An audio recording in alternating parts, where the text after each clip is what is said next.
Were you taught in school that there are certain grammatical rules that can never be broken? Were you taught that you should never use slang, that there is only one form of correct English? Well, if you were, you must have had some very trying times trying to talk to people. Now, in just a moment, we're going to show you what rules really are, who makes them and why, and how all this affects our ability to speak a foreign language.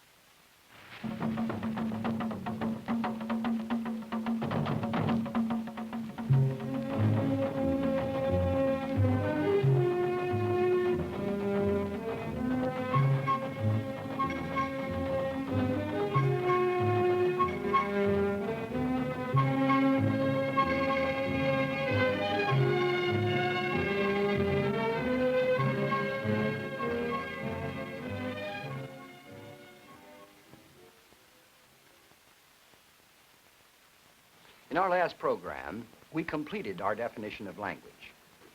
And you may remember, it went like this. Language is a learned, arbitrary system of vocal symbols through which human beings interact in terms of their total culture. And we had paused on this term learned. And we had shown you that we didn't know very much about how children learned language, but one thing we did know, that they did learn it early and thoroughly and completely outside of their awareness. That is, they learned the system. That is the most important thing. The patterns, the arrangements, all of these things the child learned early and thoroughly, and again, completely outside of his awareness. Well, now we want to direct our attention to how do we learn a language when we're grown-up people, when we're adults.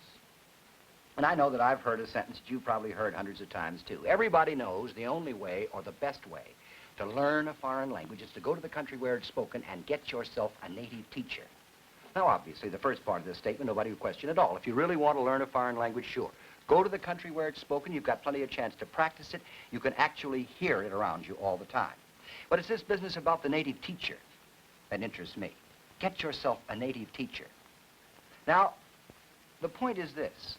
Unless the native teacher has had special linguistic training, he will be really of no more help to you in learning a foreign language than any other native speaker. The native speaker and native speakers, these are really important if you're going to learn how the language really works, how it sounds, how it operates. But the native teacher, unless he knows linguistics, is going to be confused between language and writing just the way every other educated person is. And we already talked in the second show about the fact that language was not writing, that writing was incomplete and inconsistent. But the native teacher, he's going to tell you all kinds of things, and he cannot know any more about the structure of his language without special training than any other native speaker. This was really brought home to me some years ago. In fact, it was in 1948, 2 weeks after the election in which President Truman surprised everybody by being reelected. I was at a dinner party in Washington.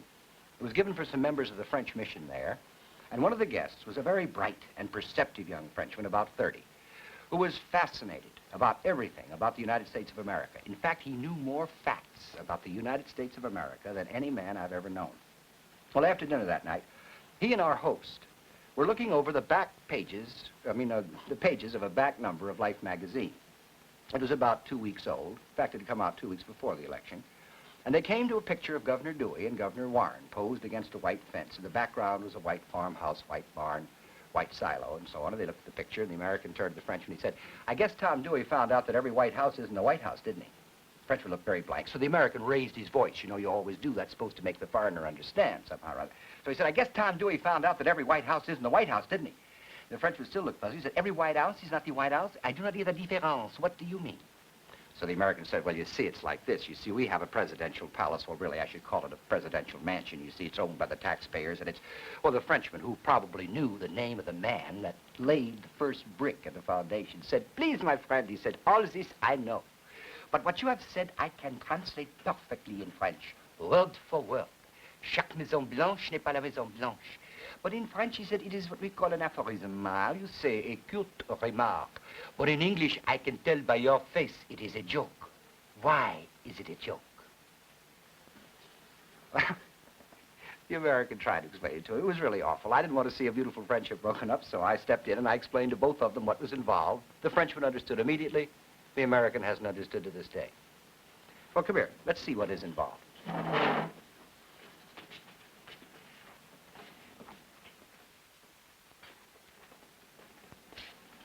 Here's our sentence. Every White House is in the White House. And here is the French. As the Frenchman said, it seems to be translated word for word. Chaque maison blanche n'est pas la maison blanche. Every maison house, white blanche, n'est pas la White House, maison blanche again. But of course it is not being translated word for word because, as the Frenchman noted, this was a joke in English. What kind of a joke do we call this kind of a joke? Well, we call it a pun, a play on words, obviously. Now, the Frenchman didn't hear what makes this thing a pun in English. I'm going to tell you what the pun is on, if you will, but I'm going to have to do something to really explain it to you first. The pun is on what we call the stress system of English, the business of saying words louder, one word louder than another. Now, in order to show you about the stress and how this thing is a pun, which I'll return to later, I have to show you something about the English stress system. Our problem is, how many stresses are there? Well, in the first place, what is a stress? A stress is this business of the degree of significant loudness that is in the system of the language that the native speaker reacts to. Miss Fittich, your old school teacher, told you there were 2 degrees of stress, the accented syllable and the unaccented syllable. Even our best dictionaries give us only 3 degrees of stress. Let's see how many there really are. Here on the blackboard, I have 3 words, the same 3 words, light and house and keeper, 3 different times. And I'm going to show you that by changing the stresses on these words, the degrees of loudness that we say them, we're going to say 3 different things. Things are going to mean 3 different things. The first one I'm going to do is lighthouse keeper, a person who keeps a lighthouse, lighthouse keeper. Now listen, you'll agree that the loudest degree of stress is on the first word. The second loudest degree of stress is on the syllable keep. The weakest is on the and house is said stronger than but not so strong as keep. Listen again. Lighthouse keeper. Lighthouse keeper. All right, now, I'm going to say it another way. Lighthouse keeper. Now, what's a lighthouse keeper? A lighthouse keeper is a person that does light housekeeping, whatever that entails. Primary stress now is on the house. I'm getting ahead of myself for just a minute. Let me name these degrees of stress for you. These 4 stresses are the ones that we have in English. This is the answer to our question. And they are primary, secondary, tertiary, and weak. These are the labels I want to give them. You can call them A, B, C, D if you want, number them 1, 2, 3, 4. I don't care. Just as long as we all agree we are talking about 4 significant degrees of loudness in the system of English. So in our second example then, light housekeeper, the primary stress, the loudest stress, is on house. This syllable now is reduced to tertiary. This is still weak. And I set it with tertiary stress again on light. Now listen, light housekeeper. All right, now, for the number 3, I am going to put the same stresses on housekeeper as I did in number 2. But I'm now going to put secondary stress on the light. Listen to it now. She's a light housekeeper. Now, what's the difference between a light housekeeper and a light housekeeper? Well, if you listen, a light housekeeper is a housekeeper that doesn't weigh very much, right? In other words, 3 different things said 3 different ways. Light housekeeper, light housekeeper, light housekeeper. Well, you might say, gosh, I'll never hear those differences. I'll tell you one thing. You learn to distinguish these 4 degrees of stress when you're about 2.5, if you're physiologically normal. Okay, let's get another series of examples. New Yorker. Everybody knows what a New Yorker is. If I put tertiary stress and primary stress on it, this is obviously a person who lives in New York, or a car by Mr. Chrysler, or a magazine by that name. But a New Yorker with secondary stress on the new and primary on the York, that's not a person that lives in New York. That's a new arrival in York, Pennsylvania, or York, England, right?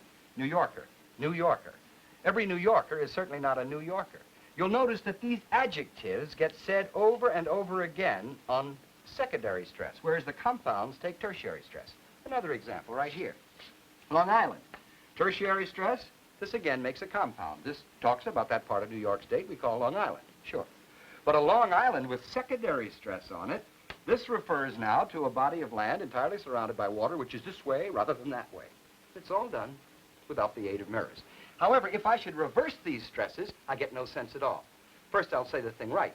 Long Island is a Long Island, right? Now I'll reverse them. Long Island is a Long Island. Makes no sense at all, obviously. Now we can return to our sentence with the Frenchman. And here you see it. Every white house isn't the White House. Here is the secondary stress on the white, signifying the adjective, and here the primary and the tertiary makes this a compound. In other words, what makes this a pun in English is the fact that English has 4 degrees of stress, and we have to change them around depending upon the patterns in which these words reside, which we find these words. But in French, stress is not significant on the word level, and consequently, since in French, automatically you will have a louder stress on the last word of each intonation pattern, he can't hear what's happening here at all. Where we say every White House isn't the White House and make a play on words, he says chaque maison blanche n'est pas la maison blanche. That's the way he says it in French, so he hears it that way in English. Every White House is not the White House, and he does not get the pun. Now, of course, if you are not aware of your stress system, you would never be able to make that plain. Never be able to make that plain to the speaker of a foreign language. And this is something that is not in the writing system, something we have to learn through special linguistic knowledge. So there's the problem with the Frenchman. Now, how about German? German actually has a stress system extremely similar to English. It has the same 4 degrees of stress, primary, secondary, tertiary, and weak. It actually makes compounds out of primaries and tertiaries, very much like English does, for 50% of the time. The other 50% of the time, the German, being, of course, a perverse fella, by our terms, turns it around just backwards. Look, here's English. White House, primary and tertiary, the one we had over there. German has a similar pattern, primary and tertiary. Bahnhof, railroad station. So far, so good. German also has another pattern, like our lighthouse keeper pattern up here, with primary and secondary. Sturmbannführer, exactly the same as lighthouse keeper in terms of its degrees of stress. But here's where the joker resides. Where we put our adjectives, if you will, under secondary stress, as in New Yorker, Long Island, light housekeeper, the German puts the adjectives under tertiary stress and makes a compound out of those with secondary. Look. Here's a sentence. The New Yorker is a new magazine. English. Tertiary and primary makes this a compound, is a new magazine. Secondary here signals the adjective. But what does the German say? Neue, incidentally, means new in German, and Zeitung means newspaper or Times, like New York Times, you see. Die Neue Zeitung ist eine neue Zeitung. He puts secondary stress to make the compound and tertiary stress to make the adjective. Just exactly the opposite. Now, if the speaker of English projects his stresses on German, he comes out with Die Neue Zeitung ist eine neue Zeitung. And the German gets a visceral twitch. This is not German. He must have meant to say it the other way. It makes no more sense than saying Long Island is a Long Island. So we have got to be sure when we're speaking German that we know in our awareness what our stress system is and how it's the same and how it differs from German. But the poor Frenchman, of course, has to learn the whole concept of stress in order to handle either one of the languages. Now, by the same token, the American had better be awful careful when he's learning French not to project, or the German, not to project their 4 stresses on French. You know, something like this. La pipe de la bouche de papa. Oh, the Frenchman ducks and says, why do you talk so strong? The American says, what should I say? And the Frenchman says, well, you see, French is the most beautiful, the most mellifluous, the most logical language in the world. We say, la pipe de la bouche de papa. And the American says, that's what I said, la pipe de la bouche de papa. The Frenchman throws up his hands and and says, les Américains, they have no soul. Well, of course, the soul has nothing whatsoever to do with it. If we were told when we started off learning French about our stress system and how French didn't have it, then we would not project it on the French. Now, our native teacher. Our native teacher has, so to speak, already 2 strikes against it. In the first place, he does not know that language is not writing. That's one thing. And the second thing, he is completely confused about the structure of his own language, particularly that part which is not reflected in the writing system. In other words, he is trying to do a job about the structure of the language through a medium which doesn't give him any indication of it. He, like us, learned these kinds of things long ago, outside of awareness, very thoroughly, but cannot make systematic statements about them without special linguistic knowledge. Now, he has another strike against him, the poor native teacher, whom we have been taught to rely on so heavily. And that is, he is confused between 2 levels. He is confused between the standard conversational or colloquial speech of educated people and the literary language. In other words, he has been so trained that writing is language. He's also been trained that literature, that most important part of language, the permanent part, is the only important part of language. Consequently, he tries to teach us when we want to learn to speak the language like a native, actually how people have to write the language. He wants to teach us, so to speak, to talk like books, to speak better French, Swahili, German, or what have you, than he does himself. Now, nothing could be farther from the truth. Nothing could be more stultifying or make it more difficult for you to cooperate or interact with other people than to go around talking like a book. I can remember in the last war when I was working with German prisoners. We were training them for military government posts. And they had to write compositions, those that knew English pretty well, and some of them did. We made them write the same composition over and over again. What I'd do with my day, there wasn't very much we had to give and write compositions about, and they always would start up the same way. At 6:30, I arose and commenced my duties, whereupon they told you the very similar kind of day, since they were all behind barbed wire. And then at 10:30, after doing my English homework, I retired. They always arose and retired. And I said, look, gentlemen, in this country, we get up in the morning and we go to bed at night. And they said, but please, Major, isn't that colloquial? And I said, yes. Colloquial means conversational. They're two different levels. If people should ever tell you, and you know how many times you heard it, maybe said it yourself, you know, this business of these foreigners, the Hungarian or the French, they really speak better English than we do. If you ever hear that said to you, go home and wash your mouth out with soap because you have been sold down the river by some well-meaning native teacher who has made you talk like a book, who has tried to make you talk, use words in conversation that you would never use, that no native speaker would ever use. So this matter, when I'm talking this way, am I saying, in effect, that the linguist doesn't have any standards, that everything goes, that anything is just as good as anything else? No, I'm not. I'm not at all. Obviously, the linguist is well aware that there are all kinds of levels of difference. And he is well aware that there are certain people who talk in a certain way, and those people who talk in that particular way come in the back door rather than the front door. And obviously, when you are trying to teach a person to use a foreign language, you will teach him that particular form which will get him in the front door and not make him come in the back door, of course. What is this business, then, of correctness? In the first place, the native teacher, as we've already seen, believes that you have to go to the literary language and abide by grammatical rules, failing to realize that grammatical rules are not something you'll have to learn before you can talk, but really are statements of how the language really operates. And because the grammatical rules have been erected to make people write the literary language correctly, you could see how the whole thing gets bollocksed up. I can remember, and this isn't just the native teacher trying to teach somebody a second language, it's the native teacher teaching native speakers. In other words, when I was in school in the 4th grade, I remember we had a dear, dedicated, desiccated young woman by the name of Miss Fittich, obviously not her name. And she was, oh boy, she was giving us a real treatment one morning about how we had to say, it is I, that it was wrong to say, it's me. And she was giving this long business. She got way over the other end of the blackboard, so she was way down in this corner of the room. And my name being Smith, we were arranged alphabetically. My desk was way back yonder in the corner, and I heard the tiptoeing footsteps of our principal, who was known to faculty and students alike as Pussyfoot Arbuthnot, obviously not his name.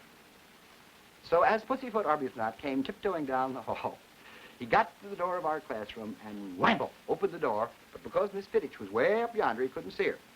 So he said, who's in here teaching this class? And she said, it's me, Mr. Arbuthnot, Miss Fittich. I never will forget that if I live to be 150 years old. Miss Fittich, our old school teacher, talked just the way we talked when the chips were down.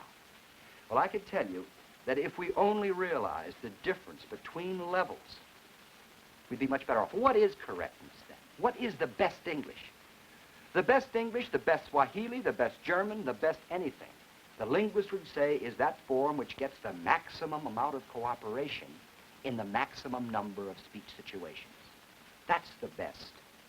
Now, any form, then, as a corollary to this, that attracts attention to itself in the situation in which it's being used is a bad form for that situation.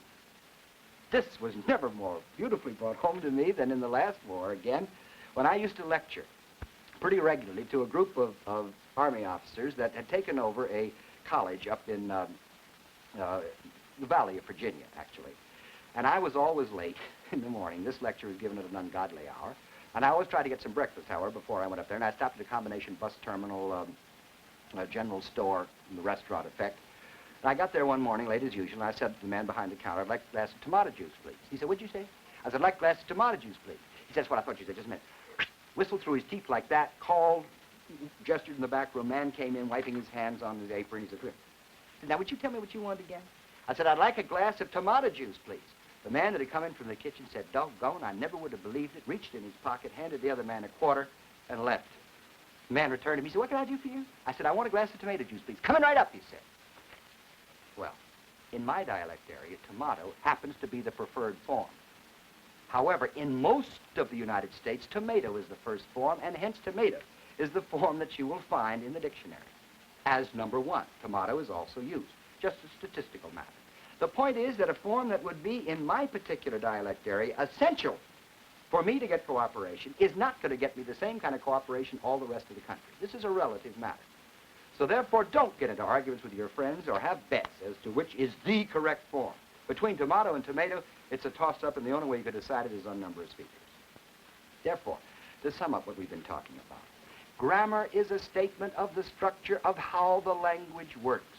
The linguist has to listen and record forms like them things just as much as he records forms like those things, though he knows forms like them things are associated with people who are not very highly prized in the culture, or not as highly prized or as educated as those who say those things.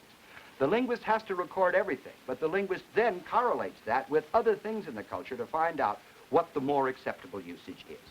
Grammar is structure, and the colloquial language is prior to the written language or the literary language, and these two must be separated, or you're not going to be able to teach a person a good usage, a normal, acceptable usage of a foreign language.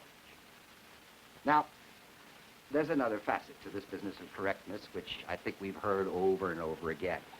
And that is this business of people very, very much concerned that the language isn't what it used to be. It's now decaying. It gets corrupted through use.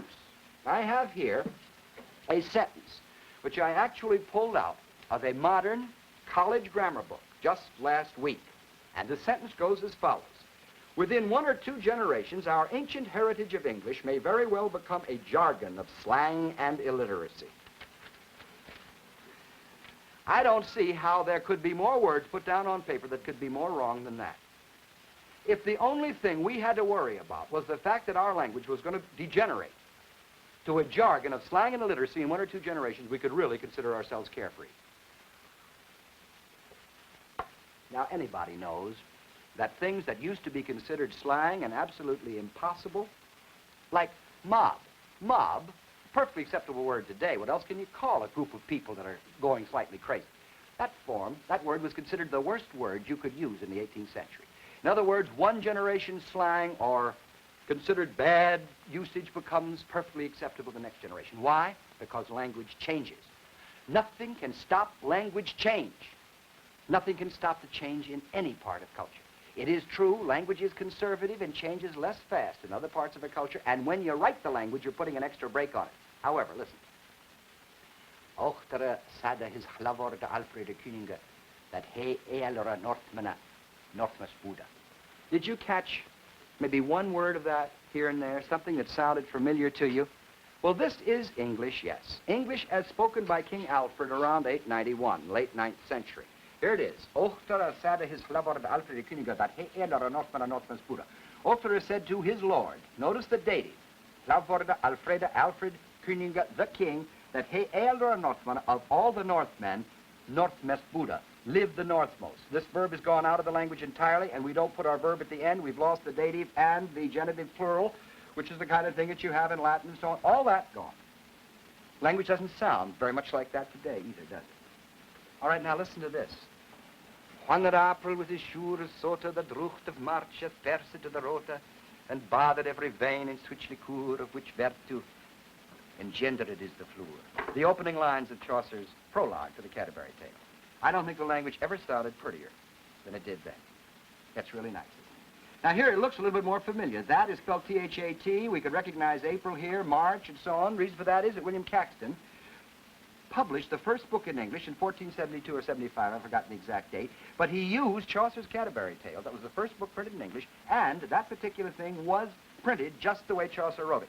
And because of that fact, we still spell our language very much the way Geoffrey Chaucer did, and he was gathered to his fathers in 1400. Now, listen to this.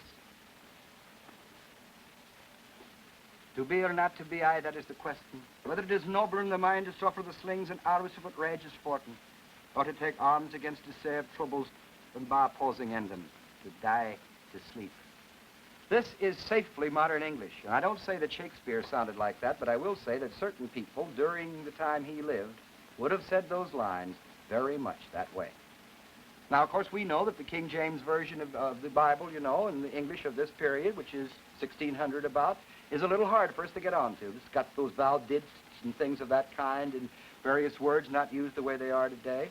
But this is safely modern English, even though it does sound a little strange and at times have a few strange forms in it. But it's still our language, and it represents the changing that has gone on and on and on. In other words, language is constantly going to change no matter what we do about it.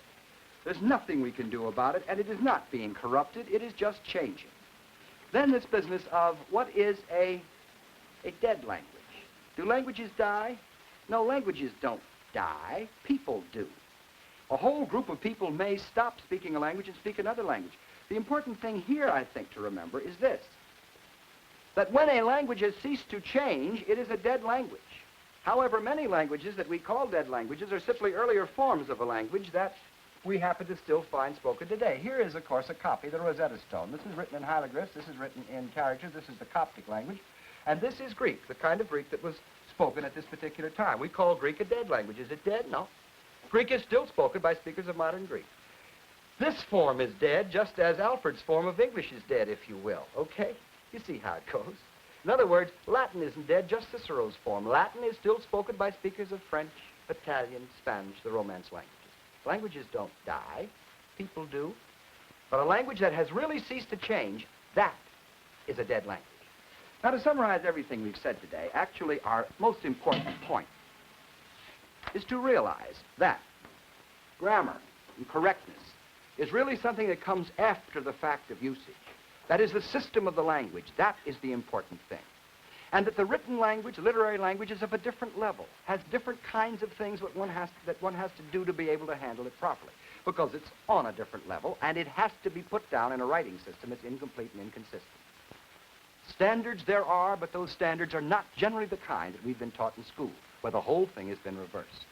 Now, next week, we are going to be talking about the smallest sounds we make in language. Be with us then, won't you?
This is National Educational Television.